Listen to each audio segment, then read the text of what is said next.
जय Shri Krishna, Radhe Radhe. Welcome back to my channel, जहां हम बातें करते हैं लड्डू गोपाल के भोग, वस्त्र और श्रृंगार के बारे में, पूजा पाठ से रिलेटेड। तो कैसे हैं आप सब? उम्मीद करती हूँ आप सब अच्छे होंगे। ठाकुर जी की कृपा आप सब पर यूँ ही बनी रहे और आप सब यूँ ही हंसते मुस्कुराते रहें, खुश रहें, मस्त रहें, स्वस्थ रहें।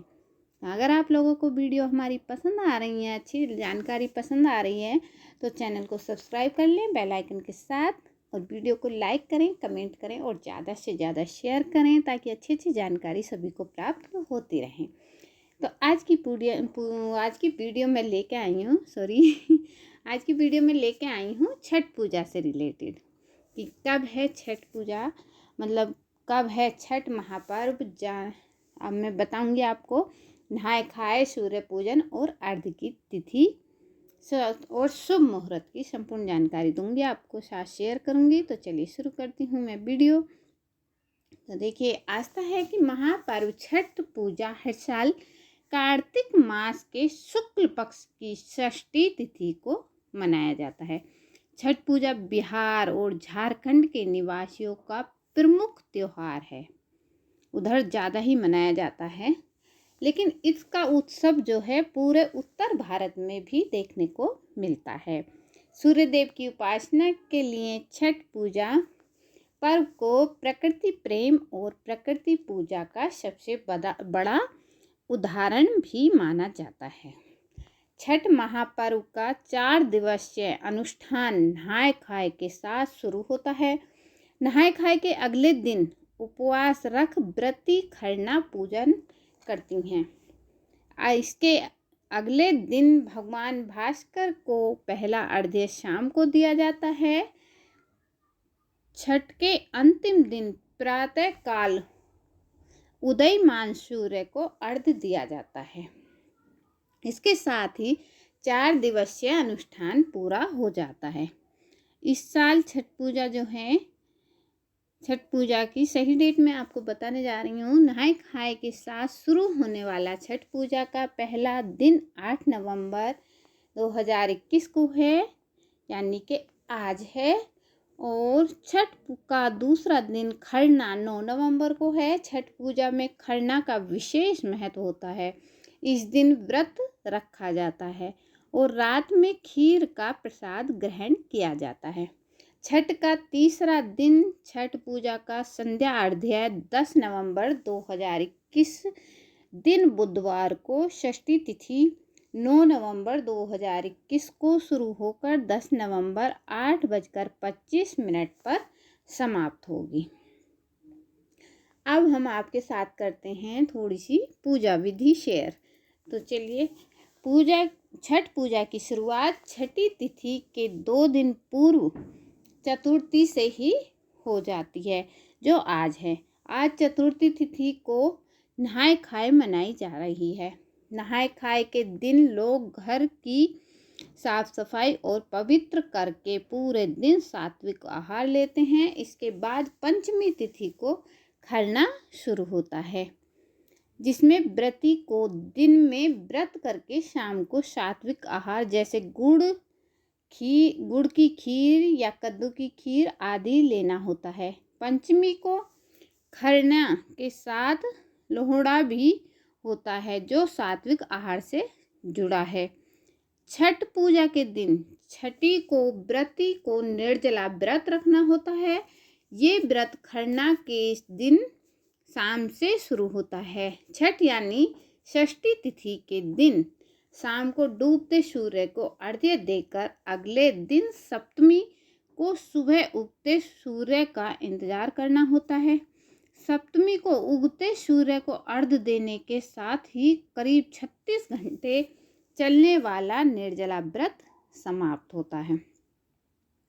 छठ पूजा का व्रत करने वालों का मानना है कि पूरी श्रद्धा के साथ छठी मैया की पूजा उपासना करने वालों की सभी मनोकामनाएं पूर्ण होती हैं। और सही बात है, अगर ईश्वर से हम सच्चे दिल से कुछ भी मांगेंगे श्रद्धा से, और वो भी संकल्प लेकर, तो ईश्वर जरूर हमारी मनोकामना पूर्ण करते हैं। तो छठ से जुड़ी कुछ मान्यताएं। इस व्रत से जुड़ी अनेक मान्यताएं हैं। नहाय खाए से शुरू होने वाले छठ पर्व के बारे में कहा जाता है कि इसकी शुरुआत महाभारत काल से हो गई थी। एक कथा के अनुसार महाभारत काल में जब पांडव अपना सारा राजपाट जुए में हार गए थे, तब द्रौपदी ने 4 दिनों के इस व्रत को किया था। ठीक है। इस पर्व में भगवान सूर्य की उपासना की थी और मनोकामना में अपना राजपाट वापस मांगा था। इसके साथ ही एक और मान्यता प्रचलित है कि इस छठ पर्व की शुरुआत महाभारत काल में कर्ण ने की थी। कर्ण भगवान सूर्य के परम भक्त थे और वे पानी में घंटों खड़े रहकर सूर्य की उपासना किया करते थे, जिससे प्रसन्न होकर भगवान सूर्य ने उन्हें महान योद्धा बनने का आशीर्वाद भी दिया था। और एक बात, खरना के व्रती जो है पूरे दिन निराहार रहकर शाम को मिट्टी के चूल्हे पर गुड़ और चावल की खीर या पूरी बनाकर छठ मैया को भोग लगाते हैं। इसी प्रसाद को खाकर व्रती छठ व्रत समाप्त होने तक निराहार व्रत रख का पालन करते हैं। खरना के अगले दिन अस्तगामी सूर्य को नदी तालाब के किनारे अर्घ्य दिया जाता है। ये भी आप ध्यान रखें, इसे पहला अर्घ्य भी कहते हैं। ठीक है। फिर छठ संध्याकालीन अर्घ्य, जो छठ की संध्या को अर्घ्य दिया जाता। अर्घ्य के दौरान नदी तट पर बांस की बनी टोकरी में मौसमी फल, मिठाई और प्रसाद में ठेकुआ, गन्ना, केले, नारियल, गट्टे के तौर पर डाब, नींबू और चावल के लड्डू रखे जाते हैं। इस टोकरी को लोग सिर पर डालकर नदी तट पर लेकर जाते हैं। सिर पर लेकर जाने का उद्देश्य प्रसाद को आदर पूर्वक छठ मैया को भेंट करने से है। ठीक है, क्योंकि सर पे इसलिए लेके जाते हैं कि छठ मैया को हम आदर पूर्वक प्रसाद भेंट करें। अब मैं बताती हूँ किस तरह दिया जाता है अर्घ्य। छठ घाट की तरफ जाती हुई महिलाएं रास्ते में छठ मैया के गीत गाती हैं। इनके हाथों में अगरबत्ती, दीप, जलपात्र होता है। घाट पर पहुंचकर व्रती कमर तक जल में प्रवेश करके सूर्य देव का ध्यान करते हैं। संध्या काल में जब सूर्य अस्त होने लगता है, तब अलग अलग बांस और पीतल के बर्तनों में रखे प्रसाद को 3 बार सूर्य की दिशा में दिखाते हुए जल से स्पर्श कराते हैं। और ठीक इसी तरह अगले दिन सुबह में उगते सूर्य की दिशा में प्रसाद को दिखाते हुए 3 बार जल से प्रसाद के बर्तन को स्पर्श करवाते हुए परिवार के लोग प्रसाद पर लोटे से कच्चा दूध अर्पित करते हैं। ठीक है।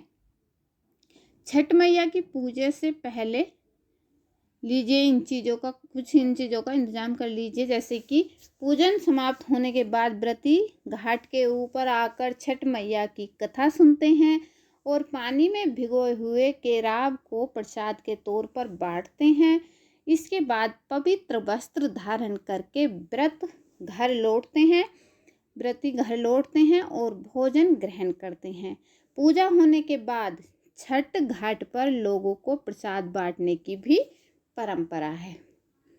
ठीक है, ये थी छोटी सी जानकारी जो मैंने आप लोगों के साथ शेयर की। अगर ये जानकारी पसंद आई हो तो वीडियो को ज़्यादा से ज़्यादा शेयर कीजिएगा, ताकि सभी को ऐसी जानकारी प्राप्त हो जाए। और लाइक कीजिएगा, कमेंट बॉक्स में कमेंट करके बताइएगा वीडियो आपको कैसी लगी वीडियो में जानकारी। अगर कोई गलती हुई हो तो उसे मुझे क्षमा कीजिएगा। मिलती हूँ नई वीडियो के साथ। जय श्री कृष्णा, राधे राधे।